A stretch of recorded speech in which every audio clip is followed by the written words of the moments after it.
Masya Allah, Joe Biden mulai desak Israel stop pembangunan pemukiman Yahudi hingga pembongkaran rumah Palestina.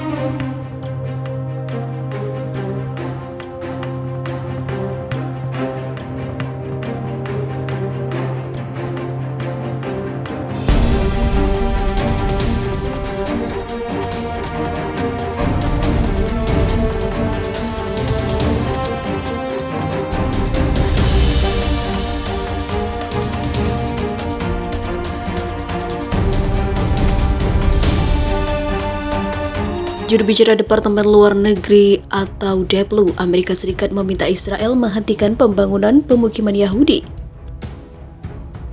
aneksasi tanah dan juga pembongkaran rumah warga Palestina. Seruan Departemen Luar Negeri Amerika Serikat itu dilaporkan surat kabar Palestina Al-Ayam. Pernyataan juru bicara Departemen Luar Negeri Amerika Serikat yang berbicara tanpa menyebut nama itu muncul sebagai tanggapan atas tindakan Israel menghancurkan desa Palestina Humsah di lembah Yordania yang diduduki. Kami mengetahui apa yang sedang terjadi, ungkap juru bicara Departemen Luar Negeri Amerika Serikat itu kepada surat kabar Palestina. Kami percaya bahwa Israel dan otoritas Palestina tidak boleh mengambil tindakan sepihak yang akan meningkatkan ketegangan dan merusak upaya yang dilakukan untuk mendorong solusi dua negara, papar dia, dilansir Memo.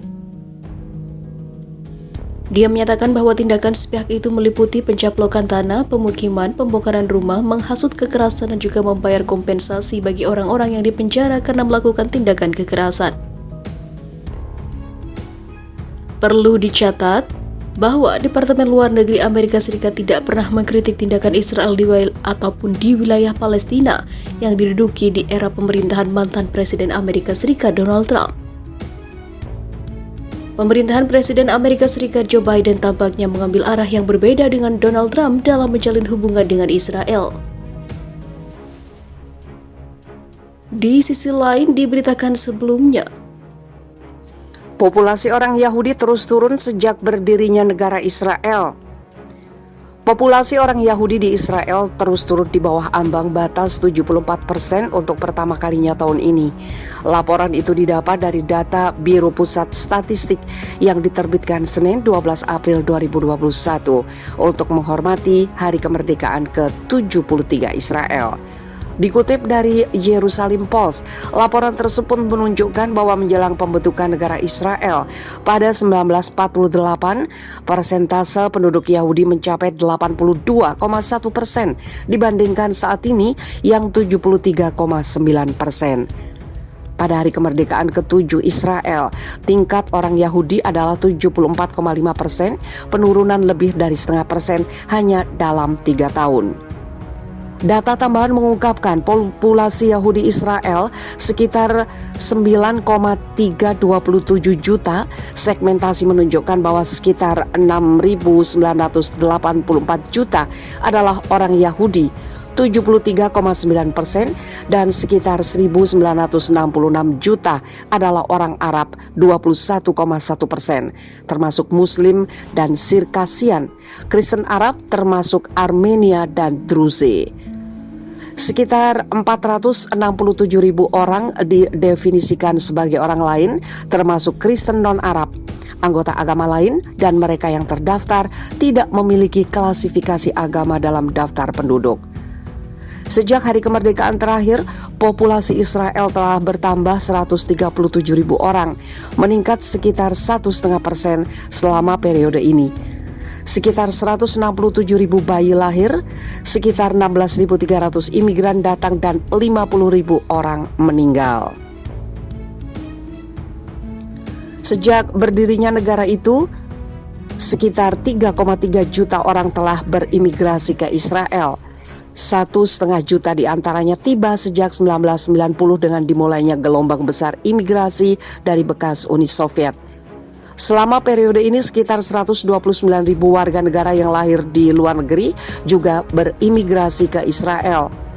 Selain itu, menurut CBS, penduduk Israel pada 2030 diperkirakan berjumlah sekitar 11,1 juta jiwa. Dan pada 2040, penduduk Israel diperkirakan menjadi sekitar 13,2 juta jiwa. Perkiraan tersebut juga menunjukkan bahwa hari kemerdekaan ke-100 negara Israel tahun 2048 akan dirayakan oleh sekitar 15,2 juta warga. Data CBS juga menunjukkan bahwa pada akhir 2019 sebanyak 46% dari total penduduk Yahudi di dunia tinggal di Israel dan sekitar 78% orang Yahudi di Israel adalah Sabras atau pribumi.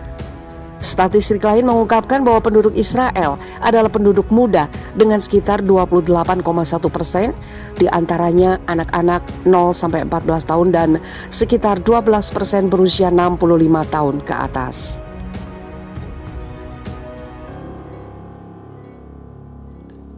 Pengkhianatan tingkat tinggi, Arab Saudi hukum mati 3 tentara. Arab Saudi mengeksekusi mati 3 tentara pada Sabtu karena pengkhianatan dan mengancam kepentingan militer kerajaan. Tetapi pernyataan itu tidak memberikan rincian untuk siapa mereka berkhianat. Ketiganya telah dinyatakan bersalah atas kejahatan pengkhianatan tingkat tinggi yang bekerja sama dengan musuh, menurut pernyataan resmi yang disiarkan oleh Saudi Press Agency seperti dikutip Al Arabiya per Senin 12 April 2021. Pernyataan itu juga mengatakan orang-orang itu dihukum dalam pengadilan yang adil oleh pengadilan khusus sebelum dijatuhi hukuman mati atas perintah kerajaan. Saudi Press Agency melaporkan bahwa orang-orang itu adalah tentara yang bekerja untuk Kementerian Pertahanan.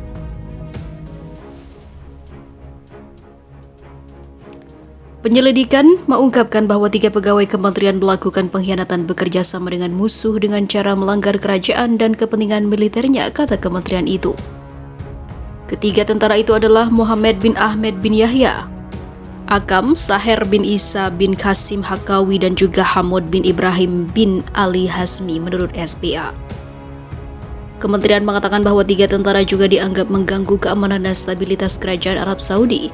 Mereka yang dihukum telah dirujuk ke pengadilan khusus dengan semua jaminan yudisial yang penting untuk peradilan yang adil. Supremasi hukum dan juga administrasi peradilan yang tepat, lapor SPA. Kementerian Pertahanan mengatakan mengecam kejahatan keji itu, menambahkan bahwa tindakan para tentara ini bertentangan dengan nilai-nilai negara. Kelompok hak asasi manusia termasuk Amnesty International telah meminta Arab Saudi untuk melarang hukuman mati. Mengutip laporan penyiksaan dan pengadilan yang tidak adil, kerajaan terus membantah tuduhan semacam itu. Menurut data Amnesty, Arab Saudi melakukan eksekusi ketiga terbanyak di dunia pada 2019 setelah Tiongkok dan juga Iran. Menurut Anda, bagaimana pendapat tentang hukuman mati?